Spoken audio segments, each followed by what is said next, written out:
Ne cherchez pas son compte Twitter, elle n'a pas.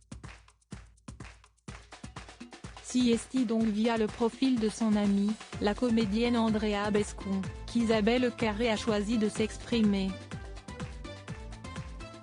Elle a publié une vidéo où elle réagit à la publication du livre de Camille Kouchner, La Familia Grande, dans lequel l'avocate assure que son frère jumeau a été victime d'inceste.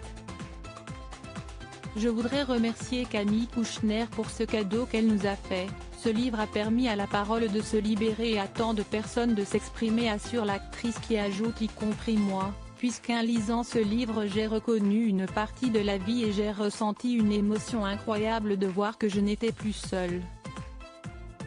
On comprend donc à demi-mot que l'actrice a elle aussi été victime d'inceste.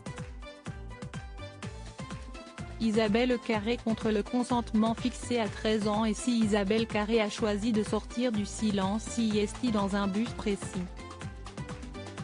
Éviter que d'autres soient victimes d'inceste. L'actrice dit s'opposer formellement à la loi Billon qui prévoit de fixer l'âge du consentement sexuel à partir de 13 ans. C'est l'élan qui est le nôtre aujourd'hui, il ne faut pas qu'il soit déçu, assure-t-elle. Le seuil de non-consentement ne doit pas être fixé en deçà de l'âge de 15 ans, 18 ans pour les personnes handicapées. Il est essentiel que le message envoyé à la société soit clair, conclut-elle. D'autres célébrités ont également pris position contre la loi Billon en postant des photos d'elles à l'âge de 13 ans avec ce hashtag avant 15 ans espace de consentement. Siesti notamment le cas d'Alexandra Lamy, Flavie Flament, Camille Lou, Xavier Demoulin ou encore Florent Père.